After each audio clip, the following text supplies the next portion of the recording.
ziar leen ci semaine bu bees bi amaat mbégte ànd ak yéen ci xew-xew jamono ñu leen ciy gunge du lundi au vendredi fépp fu ngeen mënti nekk ci biir réew mi ak ci bitim réew safo programme yu i rajo ak yu ITV ñu ngi leen di jaajëfal bu baax nuyu ko moom itam ziar ko mbégte la ñuy am saa su ne di ànd ak moom ci waxtaan bi professeur Mbaye Thiam professeur ñu ngi lay nuyu ziar la ci semaine bu bees bi amaat mbégte ànd ak yow ci waxtaan bi. Mohamed ñu ngi lay delloo nuyu di la ziar di nuyu di ziar mbokk yu baax yi ñu déglu altine june ajjuma june fii ci i rajo man yenn saa yi damay toog ba mu yàgg sax Mohamed may may tiit ci sama bopp parce que damay nit ñi dañuy woote boo taxaw ak ñu boo taseeg ñoom ci mbedd mi taseeg ñoom ci manifestation yi ñiy wax ci émission yi ba nga xam ne damaa njot ne yokk na suñu responsabilité foo xam ne sax nattuñu ko fa woon waaye nag yàlla nañu yàlla jàppale rek bañ fiy wax loo xam ne lii askan wi dong nga tax ñu di ko wax te buñ ko waxee mu jëriñ askan wi di ñaanal sénégalais yépp altine ji ñu dugg jëm ci dibéer yàlla na ci yàlla def sutura ak teraanga ci réew mi def fi surtout jàmm defal ko nag mbokk yi nekk bitim réew nga xam ne luñ yàgg bitim réew seen xel a ngi ci ñibbisi yàlla na leen yàlla defal foofu lu ëpp seen càkkute yàlla na leen yàlla dellu si ci seen biir njaboot. amin professeur ñaanal la jàmm jooju yow itam ñaanal ko ñëpp ñi nga xamante ni ñu ngi ànd ak ñun moo xam ci support bi ñuy àndee ak ñun jamono ji professeur tey ñu bëgg a tàmbalee waxtaan bi ak wàllu politique gis nañ ni à 3 mois de la présidentielle am na beneen mbootaay bu bees bu ñu taxawal tànqee ko ci kujje gi nga tuddee ko Front pour l'inclusivité et la transparence des élections lu mat nag fanweer ak juróomi candidat à la candidature ñu ngi ci ñu mën cee tudd Aminata Touré ko ci mel ni Mamadou Lamine Diallo ñoom Moustapha Guirassy ñi nga xamante ni Pastef la ñu bokk ñoom Cheikh Tidiane Dièye alors li nga xamante ni moom moo di solos mbootaay bi moo di fexe ba ñëpp mën a bokk ci élection yi loolee nag bu ñu koy wax Ousmane Sonko moom moo ciy jiitu waaye itam tëggin bi ñu war a tëggee présidentielle bu 2024 bi mu mel ni li nga ma waxoon ni ma dina am ay mbootaay yuy taxawaat ay coalition yuy amaat na sax nocc bi jamono ji ci la ñu toll. mais bii mooy bi njëkk a feeñ rek yi ci desang ci kanam. am na yeneen yu ci topp yi ci desang ci kanam parce que lii nag wax nga dëgg man ci weekend bi laa ko gis.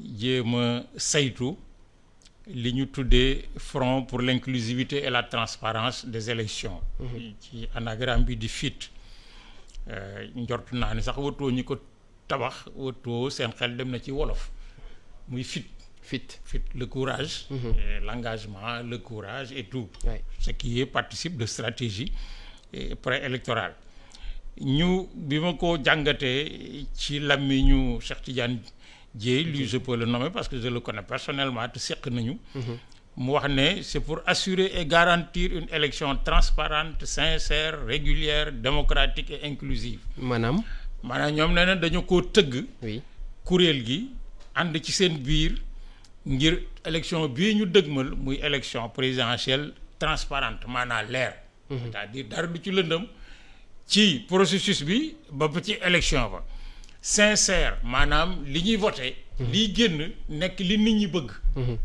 parce que nag am na yenn saa yi ay réew yoo xam ne mën nañoo voté bu ñuul génn bu wert wala bu bëla régulière maanaam li nga xam ne askan wi tëgg na ko ci ay loi jëme ci élection yi loolu la ñuy appliquer intégralement ci élection yi démocratique maanaam ubbeeku ba nga xam ne ku nekk sa sañ-sañ di nga ci jot et inclusive maanaam ku bëgg a bokk rek bokk ñi war bëgg a bokk yëpp bokk loolu nag mënees na ko comprendre ci réew mi parce que du fi guléet c'est dans notre histoire des alliances li ci bees kay mooy pour une première li ci bees la particularité c'est que avant ay alliance ay coalition de partis politiques et d'organisations la daan am. bii nag c'est une alliance de candidats à la candidature. justement foofu laa bëggoon lan mooy expliquer particularité boobu parce que bii ñoo xamante ni dañu samp seen nënd ngir bëgg a bokk ci élection yi la.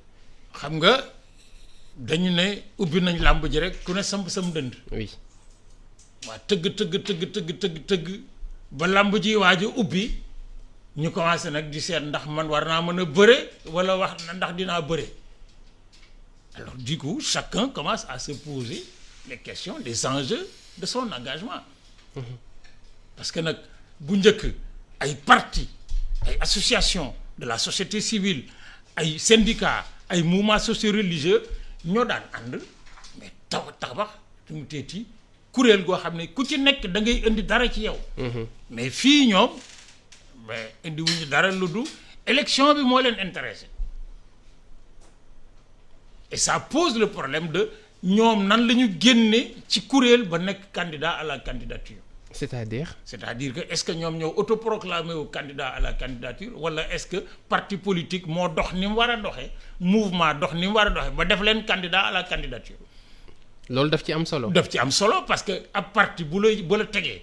wala ay parti yu dajoo nekk ay parti waxuma nag regroupement de personnes yoo xam ne. ils ont les mêmes intérêts. Il y a une différence entre parti ak regroupement de personnes. Parti c'est un projet de société. Un programme de société. Parti boo déggee ñu di ko taxawal dañu wax ne nii réew mi doxee baaxul wala boog mënoon naa gën a baax li tax muy gën a baax xalaatin wi moo des ñun ñu xalaat wu bees wu gën a baax xalaat wi ànd nag ci suñu biir même si on n'a pas les mêmes intérêts conjoncturellement. qui assemble à terme mais conjoncturellement on a les mêmes intérêts ce qui fait que looloo tax ma ne la. mais lii du lu bees parce que le PDS de 1948. de Senghor. mais c'était déjà une alliance moo taxoon tudd ko bloc démocratique sénégalais bloc démocratique kii day jóge fii kii jóge fii kii jóge fii Ibrahima Seydou Ndaw ñëw indi li mu indi nga xam ne bokkut ak li Senghor indi. Mamadou Dia indi li mu indi bokkut ak li Senghor indi li mu indi ñu génne SFIO. parce que nee nañ SFIO xat na xat goo xam ne gii tànc leen tànc yoo xam ne dañuy génn ñu daal di génn bi ñu génnee ñoo ànd bokk fu ñu jëm bokk lu ñu war mais bokkuñu fu ñu jëm. muy kii bi ngay indi toujours wagon bi. ak gaar bi. waaw oui Ibrahima Seydou Ndaw Mamadou Dia et tout ce qui était tout fi li leen kii woon mais c'est la révolution démocratique Senghor c'était nan la ñu mën a kii ci biir tubaab yi ànd ak tubaab yi ba ala kulli alin sax bañ a ñàkk ànd ak ñoom ba faaw. bi ñu demee ba Lamine Gueye fekk si leen ñu créer union progressiste sénégalaise. union kay coalition la. oui alliance la. pourquoi union parce que ñi ko tax ba mais bokkuñu gis-gis ñoom ñëpp mais am na lu ñu mën a bokk li ñu mën a bokk mooy le minimum pour défendre les intérêts nationaux et patriotiques. ñu daal di taxawal union progressiste sénégalaise. ba indi moo tax Senghor daan wax l'UPS n'est pas un parti unique c'est un parti unifié. c'est pas un parti unique bi ñu ko daan wax wooy les partis uniques en Afrique mu ne de ñun bokkuñu ci. l'UPS n'est pas un parti unique parce que ñoom waa PARA ñoom Abdoulaye Ly et consort mais bokkuñ ak ci sama na yaay Makhtar Mbow bokkuñu ak Senghor gis-gis. mais am na nag lu ñu mën a dox ensemble ba àgg fi ñu war a àgg yooyu yëpp nag bu fi jaaree surtout que à partir de 98 99 un grand leader politique Amath Dansokho taxaw ci réew mi nag comme moom nag Amath nag bëggaluloon boppam dara parce que c'est ça aussi la différence entre les différentes bëggaluloon boppam dara. réew mi ko ñoroon waaye réew mi kott dong nga ko ñoroon. mais moo dajale nit ñi autour de Ablaye Wade parce que nag Ablaye Wade en 2000 la nit ñi ànd ak moom de. mais 1974 la fekk ñi ci ëpp nekk dans la clandestinité 80 la nit ñi génn dans la clandestinité mais mu nekk ci yoonam nit ñi nekk ci yoon c'est Amath Dansokho qui a dit seule l'union peut nous permettre de renverser le parti socialiste et Abdou Diouf mais loolu dafa fekk. LD/MPT PAI kii PIT mii tuddoon PAI PIT. ak waa ànd jëf yi.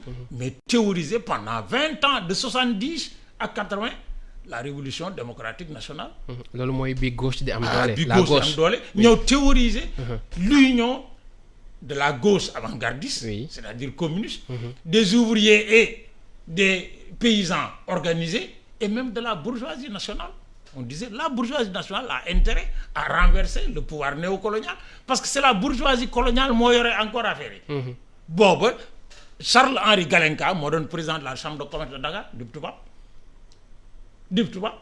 société yi fi nekkoon même nationale mais ay tubaab jiitu ko yu ñuul kukk mais nationalité tubaab. et on a dit ñooñu ci la ñu créé le groupement économique Sénégal yi fii ñu def tey mausolée Thierno Seydou Nourou. moo doon Karawan Serail. Donc le regroupement de tous ceux qui ont intérêt dans la première bataille bu bataille boobu jeexee nag da ngeen di songoon ci seen biir yooyu yëpp nag bu amee mais ba ñu agsi tey ci élection 2024 bii ñu dëgmal. nga xam ne élection musta ubbeeku ni élection bii ubbi ko mu jurit loo xam ne lii lu bees la ci réew mi mooy président de la république bi nga xam ne moo nekk fii tey bu dimanche boobaa day wote pour fal keneen mais moom faluwut bokku mais loolu tax mais ñoom Modou Ndour ak ñoom Mbaye Samba Wade ak ñoom ci ñëpp ki fu nekk nit génne fa ne candidat la moo waral ñu am plus de 230 candidats à la candidature oui bi ñu lu muy gën di jege. oui mais am ñoo xam ne ñoom gëm nañ ne war nañoo mën a nekk candidat mais am na ñoo xam ne dañu daal di commencé nag ne bon comme man wóor na ma ne nag dama doon sóob rek. te sóob nag du yóbbul kii ci kan laay lang bu mën a dem. parce que l'inclusivité donc c'est le moment de négocier. De négocier c'est l'inclusivité qui est la première affaire de leur union. oui même si ci biir objet bi ca gannaaw la nekk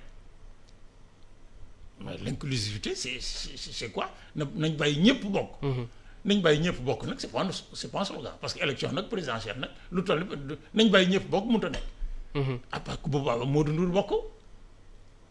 nañu bàyyi ñëpp bokk dans le cadre des lois de la République waaw mais ñoom seen inclusivité bi mais li mu ëmb.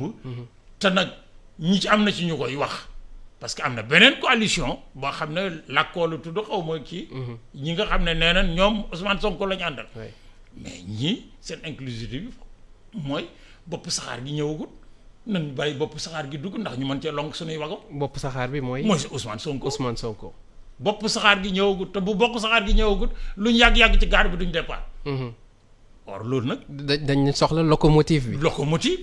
ils ont besoin d'une locomotive ils n'en ont pas. parce que les 35 candidats là. oui buñ ku ci wóoroon ne mën ngaa demal sa bopp doo ànd ak kenn. pourtant am na ci tur yu ñu xam de wala. waaye gis nga. li ñuy peser dafa gis nga Mohamed. oui gis nga élection Sénégal moom. dafa am loo xam ne lii. gis nga ay sincère démocratique régulière jaru ko woon mais c'est ça qu'on fait depuis 2000. ah oui ma sama baat ca kaw. élection sincère. mooy élection boo xam ne ku nekk ki leen neex ngay woteel est-ce que ku baax nga woteel c'est un autre débat mais ku nekk ki leen neex nga et que li ñu voté ci bureau yi loolooy génn bu ngoonee loolu nag depuis 2000 moo fi ne. depuis 2000 li nit ñi voté ci bureau de vote yi moom la ñu proclamé bu ngoonee. dans 99% des bureaux de vote il peut y avoir nag epsilon des bureaux de vote où il y a eu kii Mbaye Thiam fekkewul la mu fekke woon moom 1983 la woon gis na ko fekke na ko il en a toujours témoin. Démocratique mooy ku nekk tànn sa bu la neex mais c'est ça que font les Sénégalais. Régulière mais c'est les textes xam nga y a beaucoup de débats sur oui celui qui va piloter les élections nangam mais bu fekkoon ne saa yu état bi piloter élection gagné ko mais parti socialiste duñu perte élection yi. C'est l'État qui a piloté. Oui. On dit, oui, il y a un général, c'est tout ça là, c'est des spécieux, des arguments spécieux. Les ambades, moi, dit, Sénégalais, c'est-à-dire individuellement et collectivement, ba nga xam ne buñ leen tànnaloo entre Mbaye Thiam ak Mohamed Kandji mais bu ñu tànnee Mohamed Kandji amul benn sikki sàkka ne Mbaye Thiam moom tànnuñu ko. Or nag c'est le vrai débat aujourd'hui moo di cette multiplicité de candidatures qui perturbe même les candidats c'est les candidats. nan naa leen di perturber. mais parce que Mohamed gis nga candidat à la candidature aux élections présidentielles ku nekk sa bopp la yëkkati kum wóor ne mën ngaa gagner yow rek doo ànd ak kenn. Première chose deuxième chose ñi ànd mais kañ lañ ànd. alliance yi oui. kañ lañ ànd. maa ngi la doon bëgg a laaj est-ce que li ñuy faral di wax contre nature bi lii gënu ko jëmmal. mais li ci ëpp contre nature dans les 35. oui il y a peut-être 30 yoo xam ne mosu ñoo ànd il y a 1 an. oui. ça veut dire que c'est une alliance mais de conjoncture c'est une alliance d'objectif immédiat. qui est que nañ fexe ba jëlee fi li fi nekk seet nu ñuy seddoo ci suñ biir comme wóoluwuñu ne kenn mën naa gagner. qui est un faux nu mu téeti une fausse hypothèse depuis maintenant kenn mënut a gagner élection au Sénégal te sans c'est pas vrai mais tamit ci ginnaaw gi est-ce que nekkul stratégie pour mën tey bu ñu demee ba li nga xamante ni moom moo di kaawu Ousmane Sonko réglé wuñu ko bu ko defee ku ci nekk mën a xëy na ànd ak waa Pastef. gis nga bu fekkee ne l'équation Ousmane Sonko. oui qui est objectivement aujourd'hui xam nga nag le débat il est aujourd'hui d'ordre légal juridique man il y a 3 mois que j'ai exclu complètement de mes analyses des considérations juridiques. D'abord parce que kenn d'accord ci dara mais daf ma wóor ne c'est une question politique. oui c'est une question politique et elle se regarde de façon politique on n'indiquera nag les magistrats saaga leen wax leen kii ñoom Mbaye Thiam ak kii ñuy wax ñu saaga leen mais ça c'est pas le débat moo di sur le terrain politique oui bu dara desul lu may xëccoo mais le rapport de force politique mooy commander les stratégies et les tactiques et à l'arrivée résultat bi mooy ki nga xam ne moo jaar ci yoon wi nga xam ne moo gën a jub pour atteindre son objectif mais ñii ànd 35 yi. mais lu leen boole. lu leen boole. d'anciens PDS d'anciens PAI d'anciens UPS d'anciens kii des frustrés du système Macky Sall. ñu bokkoon ci Macky Sall ba 2022 bokkatuñu. maintenant nag ils peuvent se dire on a un intérêt commun. Dans mes premières leçons de militant communiste on aurait dit c'est de l'opportunisme. man nag je n'ose pas accuser qui que ce soit d'opportunisme mais je dis bu doon ñun ba ñuy kii dañuy wax c'est de l'opportunisme. parce que ñi warta ànd bu ñu àndee rek am na ci koo xam ne li muy wax du dëgg ci moom wala ñoom ñaar ñëpp li ñuy wax du dëgg ci ñoom. dañuy naxante. alors ñu gis ni également bi ñu ko defee dañ ci seppi PDS bokkul. taxawu bu Khalifa également bokkul muy gën a jëmmal rupture bi nga xamante ni am na et ñu considérer ko ñu seetlu ko kon depuis dialogue bi nga xamante ni woote woon nañu ko. dégg naa ci làmmiñu ki liir seen résolution bi Cheikh Tidiane Dièye encore une fois je le nomme parce que man nag Cheikh Tidiane Dièye c'est quelqu'un pour lequel j'ai une considération infinie. et réciproquement encore que nag xaw ma fu mu dëkk moom xaw fu ma dëkk mais dañuy wax mu ne. sans les nommer. Ce qui du point de vue de la forme est très maladroit. waaw oui parce que daf ne. dinañu ci ñëw léegi ñu naan am na ñoo xam ne waroon nañ leen wax te waxuñu leen kii mais ñun biñ koy yëngal ñëpp la ñu woo ku ñëwul daal da ngaa ñàkk a ñëw. c'est maladroit. mais c'est maladroit. lan moo tax. mais parce que su fekkee ne invité nañ taxawu invité PDS ak li ñu waxante. ci fan yii ñu génn depuis 3 mois ou lañ doon waxante du dëgg. wala ñoom ñi ko doon wax gëmuñu ko mais wala ñenn ay nañu loo xam ne man lu leen neex waxante bu juboo jotee devant des intérêts immédiats ñu fàtte toutes les valeurs notamment l'éthique et la morale ànd mais loolu nag du àndu nawle. gis nga àndu nawle Mohamed. koo mën a àndal ngeen war a ànd ci lu baax da ngeen di ànd. en mettant tous les sacrifices sur la table ki nga war te mën a àndal waru leen a ànd mais da nga koy bàyyi mu dem ak i mbaggam nga dem ak say mbagg. mais luñ fi waxantewu nag xam nag tax Khalifa Sall nag waa PDS nag moi je n'ai aucune sympathie politique pour eux mais li leen ñu ñenn ci ñiy wax. depuis 3 mois buñ xëyee ne leen léegi kaay leen nag ñu àndaat ci nu mu téet mais attends ils prennent les gens pour qui d'abord ñi koy wax ñu ni invité pour qui.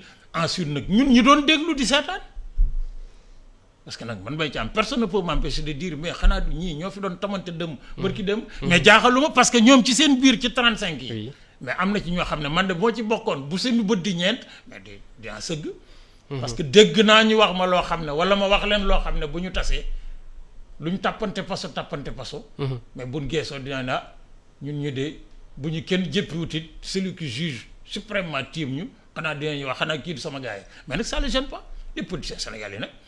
bu leen neex mais nag. donc la logique ne voudrait même pas que taxawu ak PDS bokk. mais du tout. du tout lu ñuy wut si. mais parce que ndaje moo xam ne ñi la woo boo ñëwee ñi jox la ñaari loxo. mais buñ sañoon benn baaraam lan lay jox. ci kaw wax nan la nga dégg def nan la nga gis mais buñ la wooyee. mais gis nga nag xam nga dañuy julli dañu wax ne nuyoo du farata mais fayu nuyoo fay bi oui. farata la mais bu dee am na joo xam ne bu nuyoo sax nga bañ ko mën a fay nag après tu te débrouilles avec le bon Dieu parce que nag Mohamed gis nga affaire bi dafa mel ne seule la tactique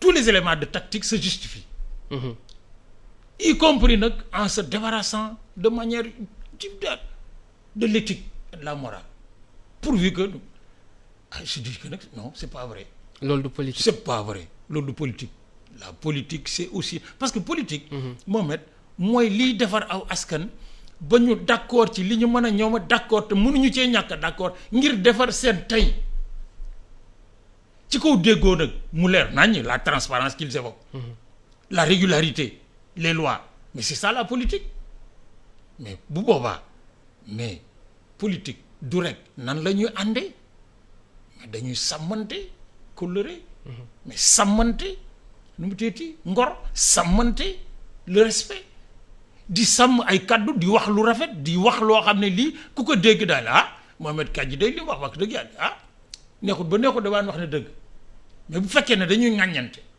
di tamante dëmm mais qu'est-ce qu'on n'a pas dit à Taxawu Sénégal et à Khalifa Sall qu'est-ce qu'on n'a pas dit au PDS la preuve leur alliance explose à l'Assemblée nationale ñu bëgg ko reconstituer autour du FIT donc même ñoom ci seen bopp. mais ci seen bopp ils ne sont pas cohérents ci seen démarche. seen àndoon nañu ci élection ba amandoo ba ñuy fal député yi à l'Assemblée nationale ñu ànd amandoo ba ñuy fal le bureau de l'Assemblée ñu ànd amandoo ci diggante bi ñu teqalikoo fi ba bi ñuy falante ñi naan yëgaluñu xam nga waa PDS neen bi ñuy monté bureau Assemblée nationale yëgaluñu leen ko après ñu ne leen kaay leen bokk est-ce que dëgg la ak du dëgg nag man j'ai pas départage nag des politiciens sénégalais mais bu fekkee ne àgg nañ ci la taxoon ñuy wut ba nit ñi wóolu leen jox leen tas nañ ko fan ko waroon a ñoŋalee pour amal nit ñi njariñ mais dellusiwaat nag pour ànd pourquoi pour que s'opposer ak parce que les 35 c'est pour chercher peut-être un candidat unique les 35 mais ils n'y arriveront pas lu tax mais parce que ils s'entendent sur rien d'autre que sur leurs différences ils ne s'entendent sur rien d'autre que sur leurs différences et sur l'adversaire commun c'est Macky Sall et son système ça moom ils s'entendent là-dessus encore que la moitié d'entre eux li ñu bokkatul moo tax ànduñu ci loolu parce que nag celle qui a conduit la liste de Macky Sall à l'Assemblée nationale actuelle mais ci seen biir de Aminata Touré ça fait 1 an oui ça fait 1 an il y a d'autres qui sortent du système de Macky Sall d'autres qui sortent du système du PDS c'est tous des gens en rupture de banc et puis il y a quelques nouveaux qui sont là mais les nouveautés bi nag ça ne veut pas dire qu'ils n'étaient pas dans les arcanes parce que ku ci nekk nag si tu fais son pedigree politique nag en dehors de quelques éléments sortis de la société civile ce qu'on appelle société civile et qui n'a rien de société civile dans ce pays parce que les vraies sociétés civiles nag on les connaît parce que nag réew mi nag ñun ñi am 60 ans nag on se connaît on se connaît gone yee ñu xamul léeg-léeg mbay ci am génn wax ñu ne seet toj na fii mais ñu àndoon ak moom waaye pare ñu ne lii mu wax moom lii moom dëgg la parce mais lii moom du dëgg parce que on se connaît parce que ñoo bokkoon les lycées nag jóge fi dem université Dakar gii àndandoo di xeex li ñu war a xeex jóge fi ànd France nekk fa di xeex li ñu war a xeex dellu si fii ñii tase dans la clandestinité ñii dans la légalité ba légalité bi xew en 1980 ñu àndaat on se connaît or donc ñii ànd mais da ngay jàpp ne les alliances politiques dans ce pays nag c'est pas une nouveauté c'est dans notre histoire damay wax toujours ne l'une des alliances les plus fortes qui a abouti à un résultat des plus attendus c'est l'alliance de 1862 qui a élu Lat Dior Damel du Kajoor c'est tous les géej du Kajoor ñoo toog ne ñun kat fii mu nekk ak ni ñu tollu la famille géej dans le Kajoor te yoruñu ndombo mais mënut a nekk surtout ci période bi la nekkoon ci seen biir ci ñorox lépp ñu tëju ci biir néeg def póotam biir mais génn fal le seul des 33 Damel du Kajoor qui ne s'appelle pas Fall mais parce que c'était une forte alliance diggante bi certains Fall par Samba Yaay et puis Samba Lawbe même neveu de kii ñu mujj ñu mbiicoo mbaacoo mais c'était une alliance comme une alliance qui a porté Alboury Ndiaye en 1875 sur le trône du Jolof. boobu tubaab bi sax bokk nañ ci parce que Samba Sadio lañ rey Amadou Cheikhou. oui tubaab yeeg Lat Joor ak Kajoor ak Njaambur ñëpp ànd dem yan fal ko. c'est une alliance contre qui? Contre l'avancée de l'islamisme. Donc ça date pas d'aujourd'hui, 1875. déjà 17 juin 1875 Samba Sadio. ñu ne occupé na Jolof juróomi at léegi dugg na Njaambur bu jógee Njaambur Kajoor a ci tege parce que entre Kokki et Kër Amadou Yàlla dara da kii. Lat Joor ne qu'est-ce qu'il faut faire ci dem waar ne ko ànd ak tubaab yi parce que am na doole de bu naan tubaab yi du sotti ñu ànd ak tubaab yi seen ñeneen ñun mën a àndal al Saloum el Bawol ne leen ka c'est pas le Kayor de on défend tout le territoire ceddo ñu daal di dem rey ko Samba Sadio. Samba Sadio bu oui ñu la ko bataille de reyee lañ Samba ne Sadio. Alboury mii ci suñu biir comme kii ñu rey Jolof la nekkoon du ñu àgg yan introniser ko c'est une alliance. Et c'était pas les premières donc alliance mais dañ koy théoriser d'abord mais lii théoriser wuñ ko alliance. dafa xëy rek. dañ koy théoriser ko argumenter ko.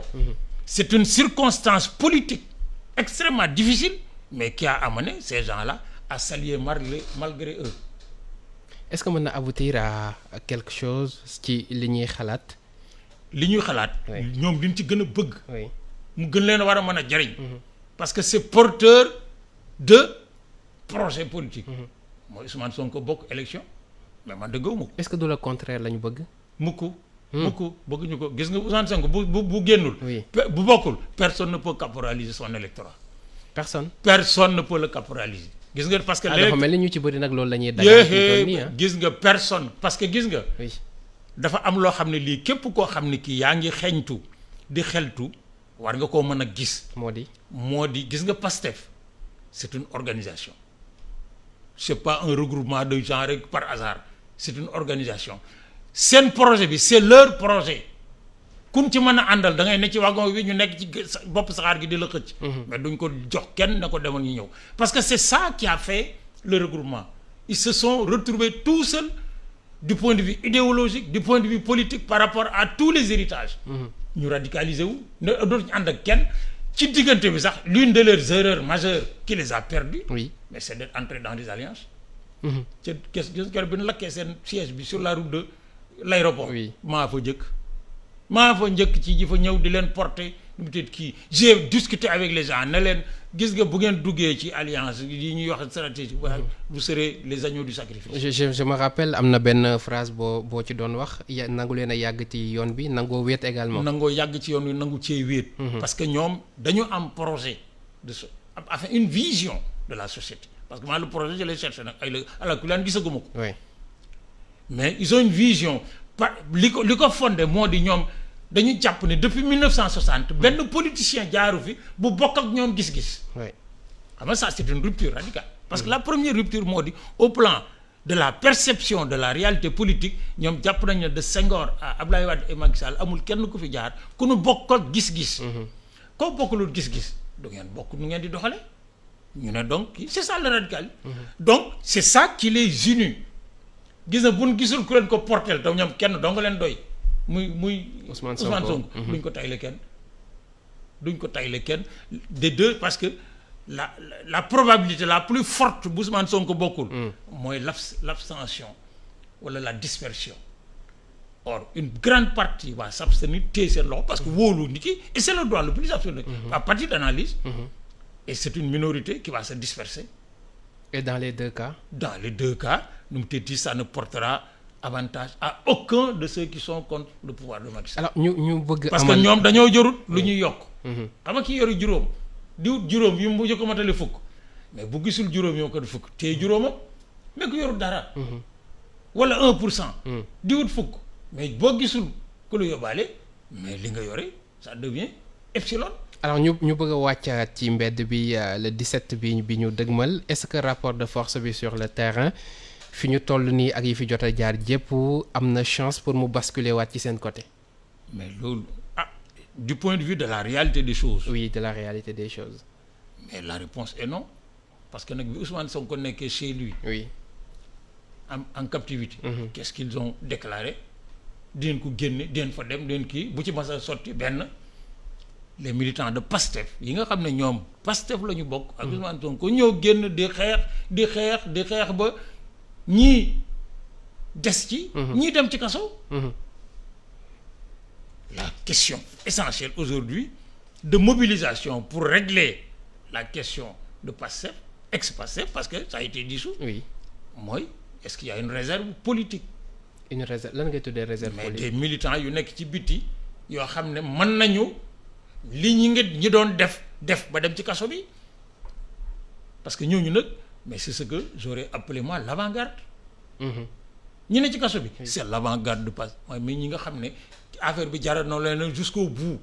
Ils sont allés au bout et le bout c'est qu'ils ont rencontré l'État et non pas l'APR et Macky Sall et l'État les a broyés. Léegi nag est-ce que ñi ci biti mën nañ ko parce que kii ñi ci des mooy ñi nga xam ne sentimentalement ils sont liés. Et il y en a encore mais ñooñu nag à part wax ko ak bind ko ci réseaux sociaux yi bu jóg jotee du ñu dem fenn. Or ñii mais qu'est-ce qu'ils ont tenté? Qu'est-ce qu'ils ont tenté pour le sortir? Mais mieux, depuis qu'on l'a arrêté et mis en prison. Mais qu'est-ce qu'ils ont fait? Qu'est-ce qu'ils ont fait pour lui? Maintenant, ils vont dire, on va marcher, on va ceci, le 17, tout le monde dans la rue. Sauf que le 17, en réalité, c'est un appel du pied, mais à l'appel déjà au mot d'ordre de PASTEF.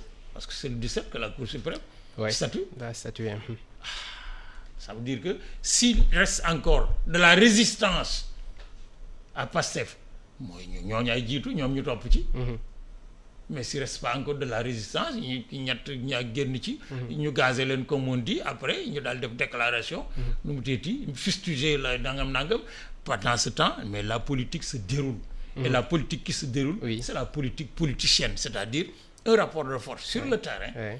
Qui est rapport entre détenants du pouvoir et une opposition. Et ku mën sa morom. La politique se déroule boobu noonu sax et ni muy déroulé gis nañu ni président Macky Sall dina tàmbali tey sa tournée économique war ko tàmbalee Kédougou ñoom Amadou Ba également ñoom ñoo ko war a jiitu le temps président di leen fekk ji si ngoon jamono ji ñoom ñu ngi wéyal li nga xamante ni moom moo di seen i activité mais Amadou Ba le cas Amadou Ba boo gisee sortie bi Souleymane Jules Diop def que ni il inquiète même au sein de la coalition Benno Bokk Yaakaar nan ngay interpréter wax jooju nga xamante ni wax na ko. man ama ne woon naa la fii biñ ko tànnee. ne leen le premier problème. de Amadou Ba c'est être l'héritier de Macky Sall sans être Macky Sall. Être l'héritier de Macky Sall sans être Macky Sall. waaw. C'est-à-dire bummi la. Bummi dans le Jolof c'est l'héritier présomptif. ki nga xam ne buur a ngi fi ñëpp xam ne buur a ngi fi mais comme yàlla kenn mënu koo jiitu ci mbaram addina kenn xamul nu muy ter kii ñu ne diwoy bummi mais bummi nag dafay dal di nekk bummi et pas buur ba. parce que bu nekkee buur ba éliminé ko. war a gën a mën kii mais il faut qu'il se prépare mag ki au jour d'aujourd'hui le grand problème mais du pouvoir c'est pas que c'est de kii du pouvoir c'est que nan la ñu war a mën a taxawalee kii Amadou Ba sans que nit ñi jàpp ne Macky Sall moo ko fiy teg comme un pion pour parler trivialement. Or loolu nag dama la wax fii bu keroog ne la d'abord c'est une affaire de personnalité. D'envergure politique. C'est-à-dire koo xam ne kii am nga ay jaar-jaar bu fekkoon ne tey Amadou Ba dafa nekk quelqu'un boo xam ne kii dañ koo xamal ñaar fukki ati jaar-jaar politique.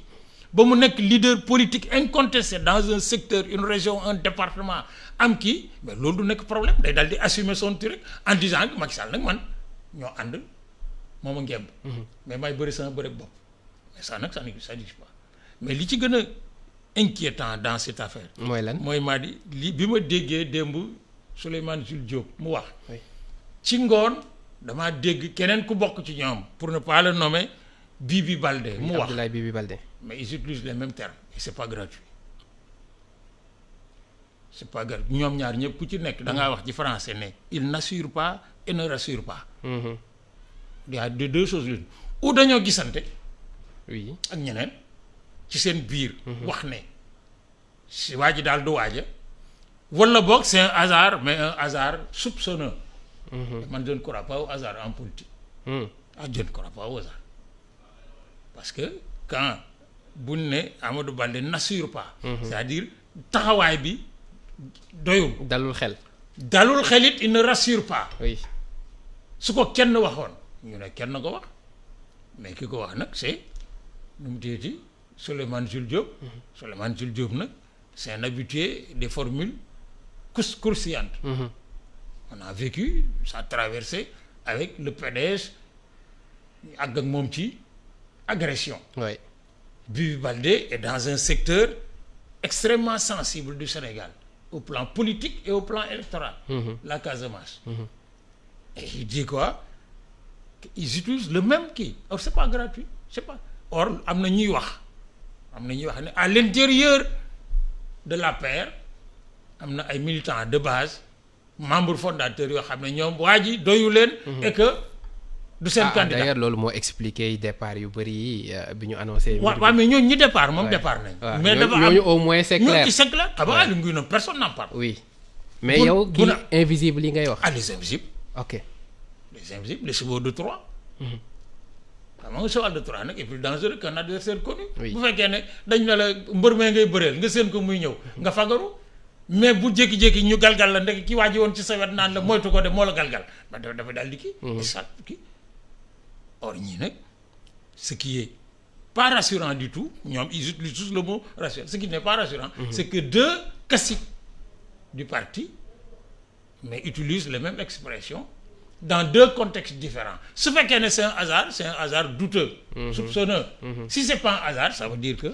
il y a anguille sous roche et que ça mérite que ñu gisante ci seen biir def póotam biir ban effet la mën a def ci le candidat Amadou Ba là on parle du candidat Amadou Ba mais d'abord xam nga buñ ko jiitalee ñu bari ñenn ci ñoom gedd na ñun bokkuñu ña ngi wutali suñ bopp ñi ci des ñoom des ci biir mais ñi des ci biir li ñuy wax ci moom ci insuffisance ci biir instance lañ koy waxee duñ ko wax ci rajo duñ ko wax ci meeting on est en politique gis nga politique dafa am seen règle Mohamed boo nekkee ci politique ngeen am un projet commun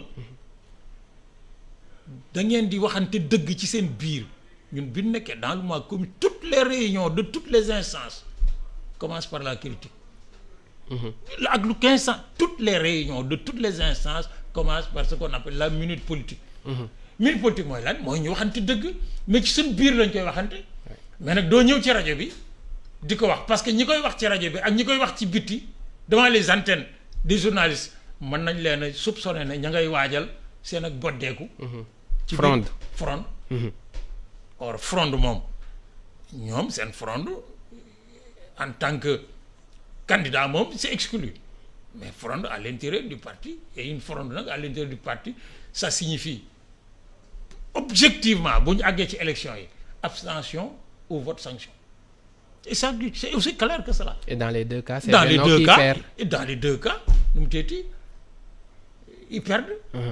C'est-à-dire dañuy voter contre notre candidat parce que d'accord uñ ci wala ñu abstention d'accord ñu ak moom wàññi ay taxawaayam et ça fait l'affaire de l'opposition. Est-ce que ils le font parce que politiquement d'accord uñu wala c'est des chevaux de Troie dans leur système maanaam day ay na ñoo xam ne dañuy wax ak l'opposition guddi bu bëccëgee ñuy junju mais ça nag c'est leur affaire ils n'ont qu'à régler ça politiquement dans leur instance. démb ci kanamu Aïssata Ndiaye Mame Boye Diao wax na ni mu ngi déggante ak ñoo xamante ni jamono ji kenn foogeewu ko à des niveaux insoupçonnés loolu la wax. waxi politicien la. waxi politicien la parce que mën naa nekk attention de yeneen kii waa ne bu ngeen ma moytuwul. waaw mais nag foofu dong la mën a yem parce que am na ci foo xam ne fii bu fa àggee. mais moom ci boppam mais ça peut le décrédibiliser. oui moom ci boppam ça peut le décrédibiliser maanaam nit ñi neen kii ndeke farutoon fenn boppam dong la farat. bu farak sa bopp nag mais kenn du la fal parce que réew mi nag amul kenn ku fi yàlla jox maqaama moo xam ne mais nit ñi dañ lay dénk sa bopp mais définitivement. sama Alaaji Maalik bu ko góor gën a dama laa bëgg a dénk sama bopp ci ngir yàlla daf na ko dénk nga sa bopp ku wóoluwul boppam. mun na ko mun na ko man wóolu ma sama bopp wóolu ma sama bopp nañ ànd kay kii donc c'est l'unité l'union c'est une communauté ñooy kii or fii ñu toll tey oui. mais leur problème moo di ils ont un candidat parce que man loolu bëy nag wéy na mbuus mënatuñu am benn candidat bu du Amadou Ba le choix est là. de deux choses l'une ou ñu ànd ak moom dans la difficulté di waxante dëgg ci seen biir di ko wax nag dëgg parce que bii Balde li wax ma ne sa koo dégg de man la ñu nommé coordonnateur régional fii mais yëguma tinuma mais loolu c'est pas une pratique politique waa man nag waa libéraux yi nag loolu mun maa jaaxal ci ñoom libéraux yi ils fonctionnent pas sur le modèle du fonctionnement politique régalien ñoom dañoo am seen yoonu bopp woo xam ne kenn xamul peut-être théorie man gisuma ko mais loolu bu nekkee dafay indi les frustrations yoo xam ne yi dans une élection présidentielle ouverte comme celle-là très ouverte même mais tout peut arriver les erreurs se payent cash. mu nga noonu professeur waxtaan bi am na solo li ñu cëraloon ci waxtu yegg nañu ca fii la ñuy yemandi ci xew-xewu jamono moo nekkoon suñu numéro bu njëkk ci semaine bi àndoon ci ak professeur Mbaye Thiam sant ko bu baax a baax gërëm ko jox la rendez-vous professeur aljuma incha allah ci beneen numéro. jërëjëf Mohamed yàlla nañu yàlla yóbbu ci aljuma ci kattanam ak sañ-sañam suñ ci àggee yàlla nañu yàlla defal tawféex jun mën a waxee luy jariñ di fàttali rek bés bi ñu toll muy 13 novembre defe naa. oui. di fàttali à mes amis et collègues de l'université Gaston Berger j'espère qu'ils l'ont quand même pensé c'est le jour anniversaire du décès de Gaston Berger bi ñu tudd seen université. juddoo Ndar gi le 1er octobre 1896 yaroo fii dem France jàngi nekk haut fonctionnaire nekk philosophe boo xam ne bi ku yàlla mayoon la nekk nag ndar-ndar parce que bon ndar-ndar c'est un ndar-ndar mélangé. boo xam ne su ma daan tooñ mon ami le recteur Saliou Ndiaye dama ko daan wax yéen vous avez du sang hollandais. du sang portugais du sang anglais du sang français. et du sang de tous les pays du Sénégal.